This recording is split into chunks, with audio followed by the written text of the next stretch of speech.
Assalamualaikum warahmatullahi wabarakatuh, Sobat Emkiah yang dimuliakan Allah.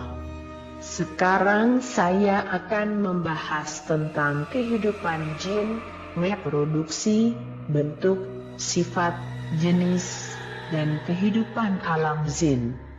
Reproduksi jin dan iblis. Manusia membutuhkan waktu mengandung selama 9 bulan untuk melahirkan, dan anak manusia juga membutuhkan waktu yang lama untuk matang dan menjadi balita. Berbeda dengan jin di mana bila disentuhkan alat kelamin lelaki dengan alat kelamin perempuan, maka jin perempuan akan mengandung dan melahirkan, anak jin yang baru lahir itu terus mukallaf. Begitulah keadaannya sampai ke hari kiamat. Iblis pula apabila disentuhkan paha kanan dengan paha kiri akan mengeluarkan 33 biji telur. Dalam setiap biji telur itu ada 33 pasang benih. Setiap pasang benih itu apabila menyentuh paha kanan dengan paha kiri akan keluar seperti yang terdahulu. Begitulah proses reproduksi jin dan iblis sampai pada hari kiamat. Bunian atau biasanya disebut juga orang goy, ialah hasil campuran laki-laki atau perempuan jin dengan laki-laki atau perempuan dari kalangan manusia. Anak yang dihasilkan dari percampuran itu dikenal dengan nama bunian. Perangai dan tingkah laku serta bentuk rupa orang bunian ini dalam beberapa hal mirip manusia dan juga mirip jin. Jika nenek moyang manusia adalah Nabi Adam, maka nenek moyang jin juga ialah Zaan yang asalnya adalah beriman kepada Allah dan melahirkan keturunan yang beriman. Setelah itu terdapat juga keturunan Zaan yang kufur dan melahirkan keturunan yang kufur. Anak cucu Zaan yang asalnya beriman itu ada yang kuat imannya, ada pula yang kufur dan ada juga yang beriman kembali kepada Allah. Bentuk dan jenis jin. Bentuk dan rupa jin tidak banyak berbeda dari bentuk rupa manusia, yaitu mereka memiliki jenis kelamin, memiliki hidung dan mata, tangan, kaki, telinga dan sebagainya, sebagaimana yang dimiliki oleh manusia. Pada dasarnya 80 hingga 90% jin menyerupai manusia. Hanya perbedaan fisik jin adalah lebih kecil dan halus dari manusia. Bentuk tubuh mereka itu ada yang pendek, ada yang tinggi meski tidak lebih tinggi dari manusia dewasa, sekitar 3 hasta saja, dan bermacam-macam warnanya, yaitu putih, merah, biru, hitam, dan sebagainya. Jin kafir dan jin Islam yang fasik itu memiliki rupa yang buruk dan menakutkan. Sedangkan jin Islam yang saleh memiliki paras yang baik. Pengetahuan mereka lebih luas dan berumur sangat panjang sampai beribu-ribu tahun umurnya. Kecepatan jin bergerak melebihi kecepatan cahaya dalam suatu waktu seperti malaikat, maka ruang yang kecil pun bisa diduduki oleh jutaan jin dan juga dapat merasuki dan menghuni tubuh manusia. Jumlah jin terlalu banyak sehingga menurut beberapa pendapat mengatakan bahwa jika jumlah semua manusia dari Nabi Adam sampai hari kiamat dikalikan dengan hewan-hewan, dikalikan dengan batu-batu, dikalikan dengan pasir-pasir dan semua tumbuh-tumbuhan, itu pun hanya 1/10 dari total jin. Sedangkan total jin adalah 1/10 dari total malaikat. Total malaikat hanya Allah dan Rasul-Nya saja yang mengetahuinya. Alam tempat berdiamnya jin adalah di lautan, daratan, di udara dan di alam vital, yaitu suatu alam yang terletak di antara alam manusia dan alam malaikat. Jika kita diberikan oleh Allah kemampuan untuk melihat jin, sudah tentu kita akan melihat jarum yang jatuh dari atas tidak akan jatuh ke bumi, tetapi jatuh di belakang jin, karena sangat banyaknya jumlah mereka. Sebagaimana sebuah hadis yang diriwayatkan oleh Imam Bukhari dari Rasulullah, bila kamu menghadapi malam atau kamu telah berada di sebagian malam, maka tahanlah anak-anakmu, karena sesungguhnya setan berkeliaran ketika itu, dan apabila berlalu sesuatu ketika malam, maka tahanlah mereka dan tutuplah pintu-pintu rumahmu serta sebutlah nama Allah. Padamkan lampu-lampumu serta sebutlah nama Allah, ikatlah minumanmu serta sebutlah nama Allah, dan tutuplah sisa makananmu serta sebutlah nama Allah ketika menutupnya. Hadis di atas berarti bahwa jin umumnya tidur di waktu siang dan menjelang petang mereka keluar untuk mencari rezeki dan makanan, baik laki-laki maupun perempuan, baik yang dewasa atau anak-anak. Jenis-jenis jin. 1. Al-Jan. Jenis yang pertama ini adalah pengertian jin secara umum, yaitu jenis jin yang berpotensi seperti layaknya manusia. Jin ada yang laki-laki dan ada pula yang perempuan, ada jin yang muslim dan ada pula yang non-muslim. Jin juga membutuhkan makan, minum, tidur, bersenggama dan sebagainya. Walhasil jin pada kategori Za'am tidak banyak berbeda dengan manusia pada kategori Al-Insan. 2. Al-Amir. Biasanya di suatu tempat, di kamar mandi, di rumah atau dimanapun ada suara atau bunyian yang menirukan perbuatan manusia. Seperti halnya ada suara orang wudhu atau orang mandi, padahal di kamar mandi tersebut tidak ada siapa-siapa. Hal ini boleh jadi adalah perbuatan jin pada kategori Al-Amir. Maka biasanya orang menyebutnya sebagai setan tek-tek, karena memang jenis jin ini suka menirukan perbuatan atau kebiasaan manusia dengan maksud menakut-nakuti. Al-Amir juga terkadang mengikuti orang yang sedang membaca, bernyanyi dan sebagainya, atau mengikuti orang yang sedang sholat di belakangnya. Meskipun demikian kita tidak usah takut, karena bisa saja dia tidak jahat, hanya karena ingin menjadi makmum atau ingin belajar membaca atau menyanyi. 3. Al-Ifrit. Ifrit adalah jenis jin yang berpotensi sebagai pembantu ataupun khodam bagi manusia. Dalam hal ini ada ifrit yang muslim dan baik, yang tentunya bisa menjadi khodam pada manusia yang muslim dan baik pula.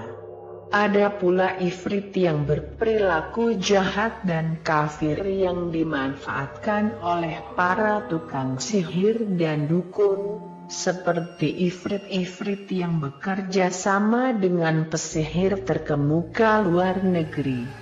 4. Al-Arwah.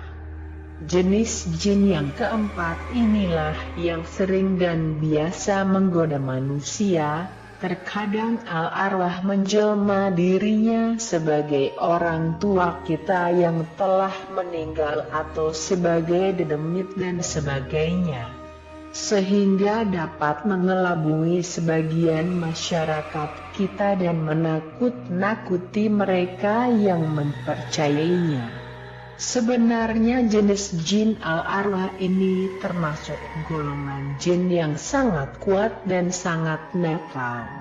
Disebutkan paling kuat karena mereka dapat menjelma dirinya menjadi apa saja dengan mengerahkan kekuatan ilmu yang dimilikinya, dan disebut nakal karena sering menggoda dan menakut-nakuti manusia. Jika diibaratkan manusia, maka jenis jin dari golongan al-arwah semacam preman yang suka usil terhadap masyarakat setempat dan terutama kepada perempuan sendirian di jalanan. 5. Asyaiton. Berbeda dengan al-arwah, asyaiton adalah jenis jin yang selalu menggoda manusia dari segi keimanan, kerohanian dan kejiwaan. Asyaiton sangat berbahaya dibandingkan jenis jin lainnya, karena asyaiton merasuk ke dalam hati manusia untuk membisikkan kekafiran, keingkaran dan kejahatan. Dalam suratan Nas dijelaskan bahwa bukan hanya jin jahat dan ingkar yang termasuk dalam golongan asyaiton, manusia yang berperilaku zalim dan lalai termasuk dalam kategori ini. Mengenai hal ini ada sebagian ulama yang berpendapat bahwa setan adalah sebuah sifat jahat dari manusia dan jin. Jadi kesimpulannya adalah setan bukan berupa wujud atau benda, melainkan sebuah sifat atau perbuatan. Kelompok jin. Jin juga seperti manusia yang ingin melanjutkan keturunan dan hidup berkelompok-kelompok. Suku dan kelompok jin sangat banyak dan berbicara dalam berbagai dialek dan bahasa. Ada beberapa ulama membagi jin ke beberapa kelompok, di antara adalah kelompok yang menunggu kubur, kelompok yang menunggu gua, kelompok yang menunggu mayat manusia, kelompok yang menunggu hutan, kelompok yang menunggu bukit tinggi, kelompok yang menunggu mata air, grup yang menunggu danau, kolam, teluk, kuala, pulau, dan sebagainya. Kelompok jin ifrit, setan dan iblis di antaranya. Jin ifrit, setan dan iblis adalah merupakan bagian dari golongan jin, hanya saja tugas dan fungsi mereka yang berbeda. Jin sebagaimana yang telah dijelaskan di atas adalah sejenis makhluk Allah yang tersembunyi dan tidak terlihat oleh manusia. Pengetahuan mereka lebih luas dan sangat panjang usianya. Sedangkan ifrit adalah golongan jin yang sangat kuat dan pandai menipu serta sangat busuk hati terhadap manusia. Golongan ini sangat sombong dan durhaka kepada Allah. Iblis dan setan juga terdiri dari golongan jin dan mereka adalah kaum jin yang sangat sombong lagi durhaka, pengacau dan menjadi musuh utama manusia dan mendapat kutukan Allah hingga hari kiamat. Sebagaimana firman Allah. Iblis menjawab, sebab engkau telah menghukum saya dengan tersesat, saya akan mencegah halangi mereka dari jalanmu yang lurus. Kemudian saya akan mendatangani mereka dari depan dan dari belakang mereka, dari kanan dan kiri mereka. Engkau tak akan menemukan kebanyakan dari mereka bersyukur dan taat. Beberapa ulama berpendapat bahwa Azazil itu bukanlah nenek moyang jin, sebenarnya ia adalah jin yang paling abid dan alim di kalangan jin yang diangkat menjadi ketua ahli-ahli ibadah kepada jin dan malaikat. Dia menjadi angkuh dan diri di atas keilmuan, ketakwaan dan banyak beribadat serta asal-usul kejadiannya dibandingkan dengan manusia. Maka dengan sifatnya yang sombong itu Allah telah melaknatnya menjadi kafir dengan nama iblis. Mulai dari saat itulah iblis melancarkan gerakan permusuhan dengan manusia sampai hari kiamat. Allah telah menjelaskan bahwa ada 3 jenis permusuhan dilakukan oleh jin ke atas manusia, yaitu 1. Dalam kejahatan, yaitu gemar membuat dosa-dosa dan maksiat hati dan segala anggota tubuh. 2. Kekejian, yaitu kejahatan yang lebih buruk dan jahat. Kekejian ini adalah bagian dari hal yang membawa kepada kedurhakaan dan maksiat kepada Allah. Dalam kebohongan dan menipu Allah dalam perbuatan, kata dan nawaitu. Dan ketiga, ada dari 2 kelompok kodam adalah pembantu atau suruhan yang akan membantu tuannya apabila diminta. Khadam terbagi atas 2 golongan, yaitu 1. Khodam asal. Khodam asal adalah terdiri dari rohani malaikat dan jin Islam peringkat tinggi yang nama mereka adalah nama malaikat. Ia tidak meminta syarat apapun kepada tuannya. Khadam jenis ini diharuskan oleh syara. 2. Khodam bersyarat. Khodam jenis ini adalah terdiri dari jin alam rendah, terdiri dari jin Islam atau jin kafir. Golongan ini datang ke tuannya dengan perjanjian dan beberapa syarat khusus dan umum, baik yang bertepatan dengan hukum syariah atau yang diharamkan oleh syarak. Khadam jenis ini diharamkan oleh Islam.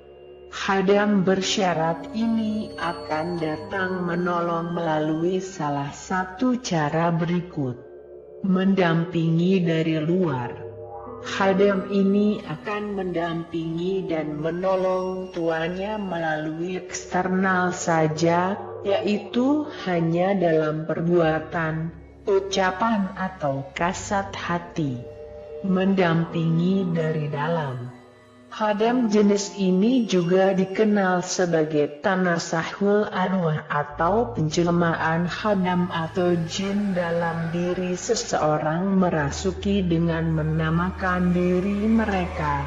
Saat merasuk dengan nama-nama tertentu seperti Nabi Khidir, Panglima Hitam, Wali Songo dan sebagainya. Jin yang merasuk dalam cara ini memungkinkan orang yang dirasuki itu menunjukkan keajaiban dan hal-hal yang luar biasa seperti berbicara dalam bahasa Jawa, Arab, Inggris dan sebagainya, padahal sebelumnya orang tersebut tidak mengetahui sedikit pun bahasa-bahasa tersebut. Seperti itulah pembahasan tentang reproduksi, bentuk, sifat, jenis, dan kehidupan alam jin. Semoga bermanfaat dan dijadikan untuk pengetahuan kita semua. Assalamualaikum warahmatullahi wabarakatuh.